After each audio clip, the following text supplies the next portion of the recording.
Elles sont bénévoles, ces Miss, Jean-Claude Paris? Je ne sais pas. A priori.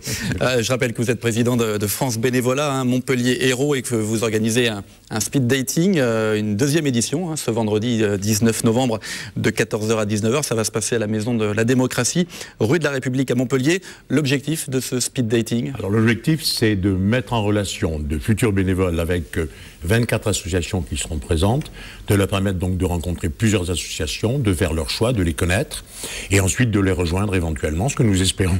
Par la technique du speed dating, donc c'est très rapide, ça dure quelques minutes. Ça dure 7-8 minutes à peu près par association.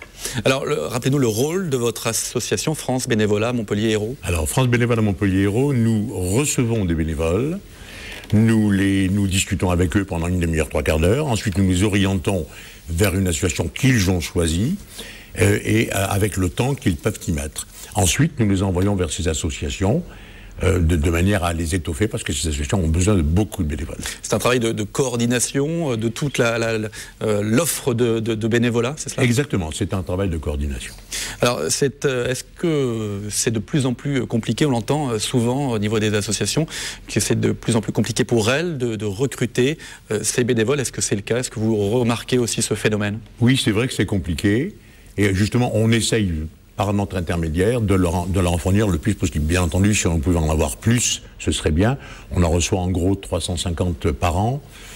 Mais ce n'est pas suffisant pour les associations qui ont de très gros besoins, dans la mesure où elles s'occupent de social, et donc elles traitent des gens qui sont un petit peu dans la galère. Mais justement, quelles sont les demandes les plus importantes de bénévoles, dans quel domaine? Alors dans le domaine du soutien scolaire, bien entendu, de l'alphabétisation, mais aussi de l'accompagnement des personnes hospitalisées. Et puis, bien entendu, on rentre dans la période, les restos du cœur, la banque alimentaire. Toute l'aide aux personnes démunies? Toute l'aide de personnes démunies.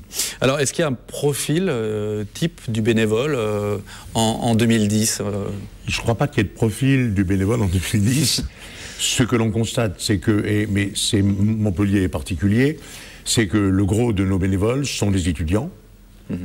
On déplore un petit peu de ne pas avoir beaucoup de retraités. C'était le cas avant, qu'il n'y ait pas beaucoup de retraités? Non, il n'y a jamais eu beaucoup de retraités.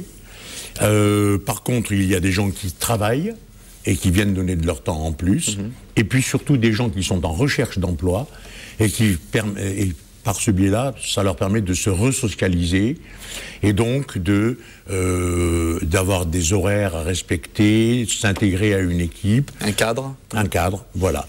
Et nous avons créé, France Bénévolat National a créé le passeport bénévole, qui est un petit livret personnel aux bénévoles, qui l'identifie et qui identifie surtout toutes les associations qu'il a servi. Ce passeport bénévole est bien entendu reconnu par le Pôle emploi et est parfaitement intégrable dans le curriculum vitae, ce qui est un plus pour la personne qui est en recherche d'emploi. Et qui permet de garder effectivement un lien social très fort, y compris effectivement avec le domaine de l'emploi. Voilà, exactement. On entend beaucoup aussi parler du financement des associations avec les collectivités qui sont des gros financeurs d'associations et qui serrent les boulons de plus en plus, si je puis dire. Est-ce que vous avez des retours, vous, des associations? Est-ce qu'on vous dit on a de plus en plus de mal à financer nos associations? Un certain nombre d'associations, effectivement, ont des difficultés. Pour l'instant, en ce qui concerne les collectivités locales, nous n'avons pas encore de problème, bien qu'on nous ait averti que, suivant les budgets qu'il y aura l'année prochaine, nos subventions risquent de diminuer. Alors, quel est le développement? Vous avez un développement prévu de votre association France Bénévolat. Vous avez parlé de ce passeport pour les bénévoles. Il y a encore d'autres projets dans les cartons? Alors, si vous voulez, pour l'instant, nous avons donc un centre qui se trouve 30 rue du Cardinal de Cabrières. Nous avons une antenne à l'espace jeunesse rue Maglone et une antenne à la Maison de la Démocratie. Nous espérons pouvoir créer des antennes à l'extérieur.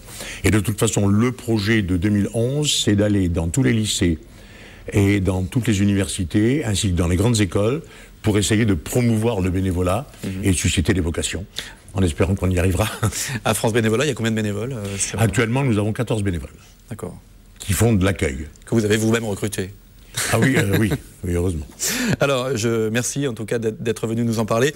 Je rappelle donc, que ce speed dating a lieu le 19 novembre. Il y a 24 associations qui sont représentées. Ça va se passer donc de 14h à 19h à la Maison de la Démocratie. Merci en tout cas d'être venu nous en parler. Merci beaucoup de nous